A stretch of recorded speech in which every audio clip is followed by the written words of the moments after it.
boa tarde, seja bem-vindo ao seu programa de saúde. O consultório está no ar e hoje com um programa muito interessante. Vamos conhecer um teste inovador, vamos então falar do único teste pré-natal não invasivo realizado em Portugal, chama-se Tomorrow. E para falar dele é meu convidado aqui em estúdio o Dr. Jorge Pinto Basto, a especialidade é genética médica. Muito bem-vindo, Dr. Obrigada por estar em direto aqui no Porto Canal. Sei que já não vinha cá há muitos anos. Há alguns, sim. Há alguns anos, por isso seja bem-vindo novamente aqui à nossa casa. Obrigada por estar connosco. Antes então de falarmos sobre o Tomorrow, vamos anunciar o médico da segunda parte, até porque nessa altura conto com a participação dos telespectadores. As questões já não são colocadas por mim, mas sim por si que está aí em casa a acompanhar o programa. Se tiver dúvidas hoje dentro da cirurgia plástica, vamos receber então o Dr. Ribeirinho Soares, como é de resto habitual, à quarta-feira. Cirurgia plástica é a especialidade para a segunda parte, não deixe de participar. 229538525 é o número de telefone do consultório. A sua inscrição pode ser feita a partir deste momento e aconselho a fazê-lo. Se preferir, pode colocar a questão por escrito e enviá-la para o nosso e-mail, que também com certeza já sabe de cor, consultório@portocanal.pt. Os nossos contactos passam em rodapé durante todo o programa, por isso não há como não participar. A cirurgia plástica então para a segunda parte. Para já, vamos então conhecer o único teste pré-natal não invasivo que é realizado aqui em Portugal. Doutor, vamos exatamente começar então por perceber, por conhecer o Tomorrow. Que teste é este? Este teste não invasivo, não é? Bom, durante a gravidez, há sempre a questão, para todas as grávidas, para todos os casais, e esta é a preocupação, e também da parte dos médicos, obviamente, em relação a um conjunto de anomalias cromossómicas, de doenças genéticas, sobretudo as trissomias, sobretudo em particular a trissomia 21, e ao longo dos anos foram sendo desenvolvidos métodos de rastreio para tentar detectar, o mais precocemente possível também. Rastreios pré-natal, obviamente. Certo. De forma a que se possa antecipar uma decisão, digamos assim. Exatamente. Pronto. E, portanto, este rastreio já há várias décadas que se faz e foi sempre uma preocupação por várias razões. Primeiro, porque é relativamente frequente e, portanto, é uma preocupação, não é uma coisa muito rara, é uma coisa relativamente frequente e, portanto, pode, de facto, acontecer a qualquer casal. Quando falamos das trissomias, nas suas variedades, porque a trissomia, nós falamos, e o Soutor disse muito bem, a mais comum provavelmente é a trissomia 21, mas não é a única. Não, existem outras. A maioria das trissomias, só uma nota, a maioria das trисsomias nem sequer é compatível com a vida, portanto os embriões acabam por nem sequer se desenvolver, mas... Inútero. Inútero, exato, e provocam um abortamento precoce, mas... dos autossomas, portanto, os cromossomas que não os cromossomas sexuais, só 3 é que são compatíveis com a vida, pelo menos quando estão presentes em todas as células. Quais são, a 21, a 13 e a 18. São diferentes nas suas características? São bastante diferentes. A trissomia 13 e 18, francamente, mais grave, tem um quadro clínico bastante mais grave, com mais anomalias, mais malformações. Menos prevalentes também. E muito mais raras do que a trissomia, 10 vezes mais rara, ou mais até, do que a trissomia 21. Isto antes de entrarmos então na fase de conhecermos então este teste que as futuras mães poderão fazer, de facto, e o Soutor começou muito bem, sempre que há uma gravidez há uma preocupação. Ainda não somos mães, mas já vamos percebendo o que é o sentimento de ser mãe e a responsabilidade e a preocupação. Este teste, eu sei que não detecta só estas anomalias, mas falando delas, principalmente da trissomia, que impacto é que tem na vida de um jovem casal quando o diagnóstico é infelizmente positivo? Em relação ao teste, o teste é um teste de rastreio, portanto ele depois terá que ser confirmado com uma amniocentese. Já lá vamos mais à frente, pronto, não é? Já lá vamos mais à frente. Mas está-me a perguntar, vamos admitir que foi positivo o teste, foi feita a amniocentese e confirmou-se de facto o resultado. É sempre uma notícia que necessita de alguma, digamos, de alguma digestão, não é? De se perceber exatamente qual será toda a envolvência, as consequências dessa notícia. A informação também é muito importante. E acha que existe informação, se calhar em relação à trissomia 21, muito mais do que às outras duas que mencionou? É por isso que, tanto para a trissomia 21, para esta situação em concreto, como para outras, sobretudo para doenças mais raras e, como referiu e bem, em que a informação é muito escassa e o conhecimento geral é muito escasso, é para isso que existem também estas consultas de genética. Não é? E estes programas. E estes programas também. Deixe-me puxar já agora também a brasa à minha sardinha, está bem, Sr. Doutor? Que eu abri aqui um parênteses também para informarmos as pessoas sobre as trissemias. E, portanto, a consulta de aconselhamento genético tem aqui um papel-chave, até, nomeadamente no contexto de uma equipa multidisciplinar, juntamente com a obstetrícia e com a ginecologia.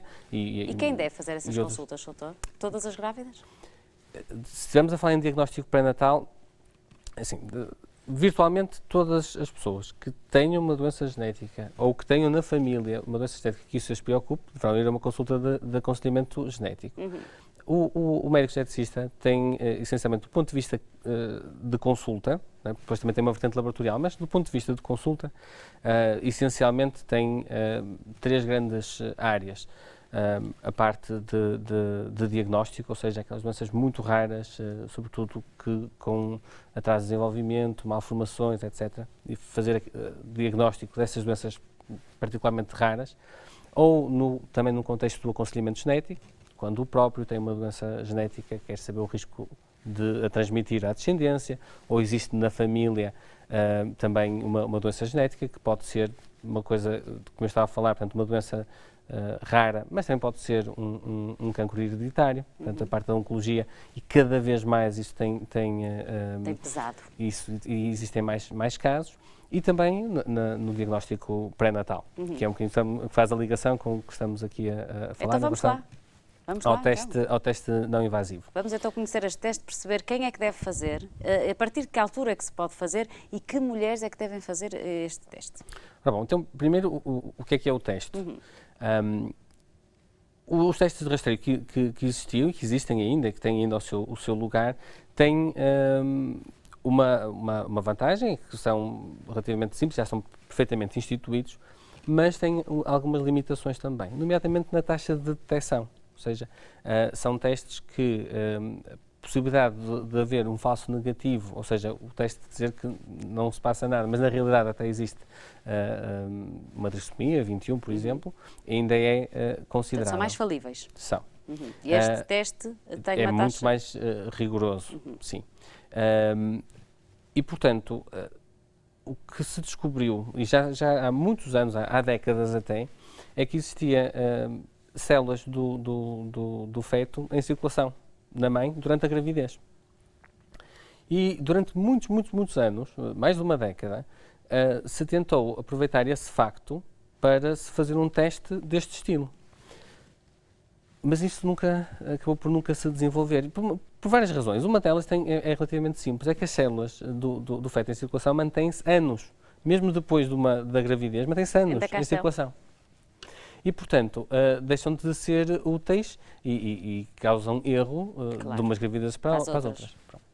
Mais recentemente, o que se descobriu foi que, para além de células em circulação, existe também material genético livre, não numa célula, mas em circulação livre, no plasma da mãe. Aliás, existe no plasma da mãe DNA dela própria, portanto, material genético dela própria, mas também do feto. Não é? E foi esta descoberta que foi aproveitada e que lançou as bases para este tipo de testes não invasivos. Portanto, na realidade, o que se faz é tentar perceber, através da análise do material genético, do DNA que está em circulação na mãe, e que é uma mistura do DNA da própria mãe com o do feto. Do feto, peço desculpa, assim, na altura ainda não é bebê, tem toda a razão. Ainda não é? Depende de quem... Numa altura muito precoce. E tentámos perceber se aquele feto tem alguma dessas trissomias que são testadas. O que é Portanto, isto para percebermos que talvez seja a parte mais importante, mas ainda não referimos, isto é uma análise de sangue. É uma análise de sangue, um sangue da mãe, só. Ou seja, não é preciso picadas na barriga. Na barriga, é preciso uma picada, só para tirar o sangue temos que picar. Mas não na barriga, ou seja, é preciso uma mulher sentence. Como? Onde é que picamos? No braço, como ao costume. Habitualmente, portanto é uma recolha de sangue tal e qual. Normal, porque de facto a amniocentese tem essa questão também que assusta, psicológica muito forte nas mulheres. Ninguém quer imaginar uma agulha a entrar pela barriga onde está o nosso bebê. Portanto, a partir daí já Isso temos também é feito com eu sei que é com todo o ecografia, cuidado sim. e com todo o rigor, mas na cabeça das mães muitas vezes é um entrave. Portanto, estamos a falar de uma análise ao sangue, normal. Certo?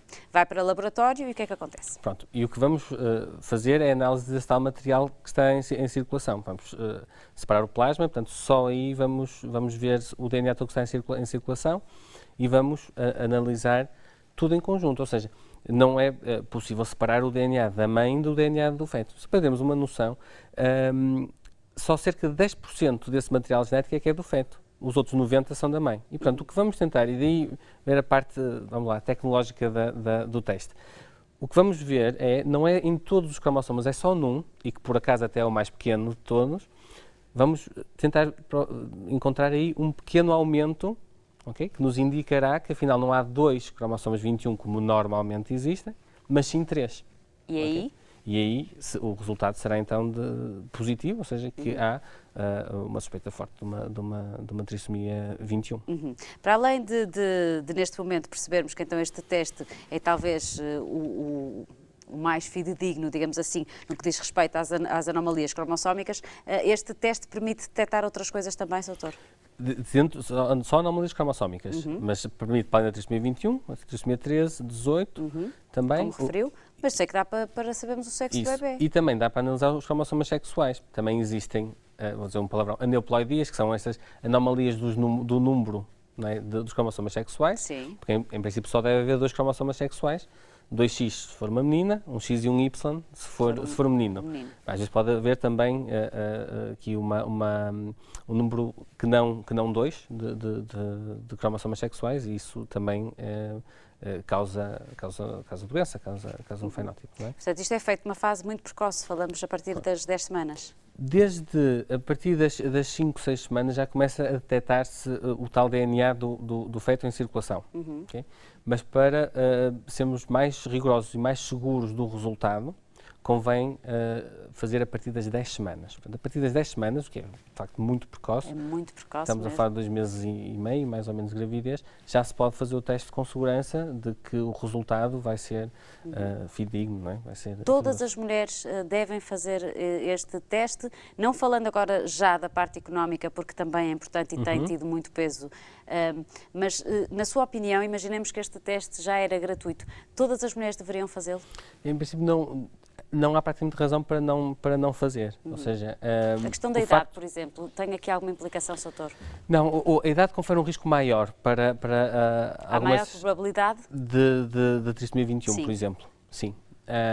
E, portanto, quanto maior a idade, maior o risco. Embora não seja, hoje em dia, o único fator que é tomado em conta, mas é um fator importante e é perfeitamente estabelecido.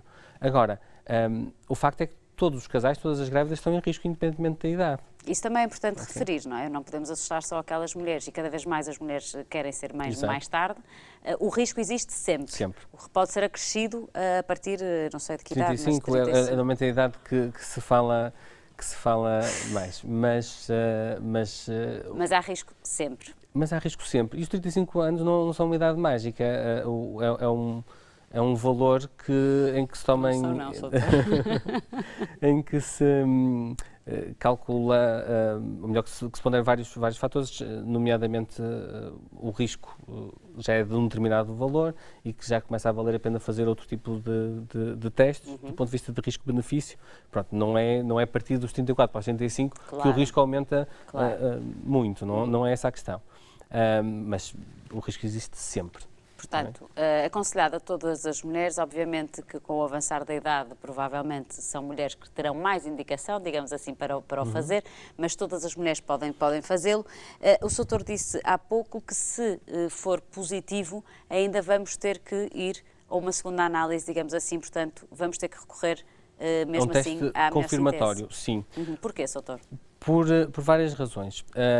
Primeiro porque, apesar de ser muito mais fidedigno, muito mais rigoroso do que o rastreio convencional que existia até agora, o facto é que não deixa de ser um teste de rastreio e, apesar de tudo, existe a probabilidade... Isso é importante dizer. Portanto, ele pode ser melhor que os anteriores, mas não nos livra. Como tudo que é feito na medicina e tudo que é feito por pessoas, por homens, não é? E, portanto, convém sempre, sobretudo quando se pondera uma decisão irreversível a seguir, por exemplo, uma determinação da gravidez, estar a fazer isso sem um teste confirmatório não faz sentido, não é? Não. Pronto, e, portanto, desse ponto de vista, até porque as consequências são importantes, é de todo mandatório que se faça a confirmação.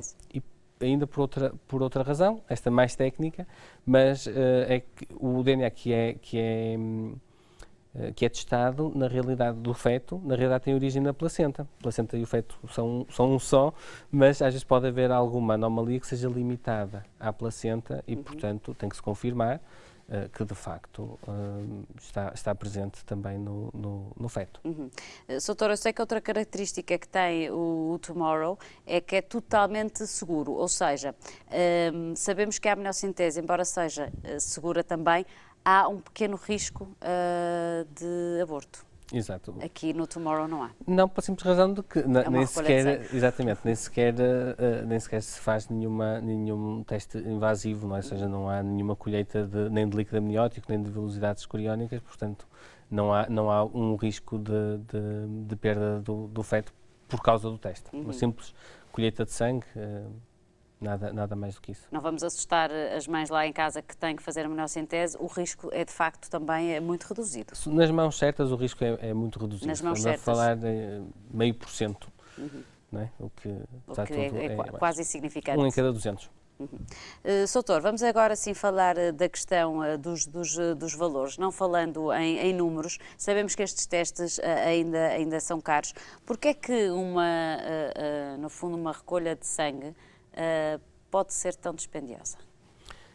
Estamos a falar de um teste que, do ponto de vista tecnológico, é algo que aqui há uns anos pareceria ficção científica, não é? A genética tem essa questão, não é? A genética tem esta questão, sem dúvida, não é? Aproxima-nos muito de algo que nós sempre imaginamos, mas que achávamos sempre que nunca poderia ser feito. Quer dizer, eu diria os últimos 20 anos, os últimos 15 anos são extraordinários do ponto de vista do desenvolvimento da genética, não é? Se pensarmos bem, quando nós estamos a fazer um teste de DNA, vamos chamar normal, num adulto, numa criança, estamos e recolhemos sangue também. Na realidade, estamos a recolher material genético, DNA, de milhões e milhões e milhões de células. Aqui não, nós não estamos a recolher DNA do plasma, ou seja, da parte que não tem as células. Okay? E, portanto, a partir daí, sermos capazes de detectar estas pequeninas diferenças, como há bocadinho está a fazer referência, não é? Portanto, dentro dos 10%, ainda é só uma porção desses 10% em que se nota uma ligeiríssimo aumento e com confiança dar um resultado que de facto existe uma trissomia 21, ou pelo contrário, e tão importante como isso, que é tranquilizar e dizer não existe, está tudo bem deste ponto de vista. E quando é um não seguro. Isso. É de facto, do ponto de vista... Portanto, é parte laboratorial, provavelmente, que o torna tão dispendioso. Exatamente. É por aí? É exatamente. Ou seja, toda a tecnologia que está envolvida no Centro de Genética Clínica, tivemos que adquirir um sequenciador, um nome técnico do aparelho, de facto de nova geração, específico para isso, com uma capacidade consegue fazer os testes, mas tem uma capacidade de leitura enorme para podermos ter profundidade suficiente para podermos dar estes resultados. São também investimentos, obviamente, avultados, muito avultados. Doutor, provando a eficácia deste teste, porque é que o Serviço Nacional de Saúde ainda não os comparticipa? Acho que é uma questão de tempo. Acho que é uma questão de tempo. Como tudo, quando falamos de tecnologia, até nas coisas mais prosaicas, como um telemóvel ou uma televisão, isso, a tendência natural é que o preço vá baixando subindo, e haja alguma democratização também. Começam a haver agora também normas orientadoras de quando é que se poderá tirar o maior benefício destes testes, ou seja, em que grupos de grávidas, isto não do ponto de vista individual, porque é muito importante esta separação. Quando estamos com um casal, pessoas individuais, e não quando estamos a pensar na comunidade, são situações diferentes. Ou seja, quando estamos a pensar em Serviço Nacional de Saúde, estamos a pensar na comunidade. Certo. E aí tem que haver esse balanço.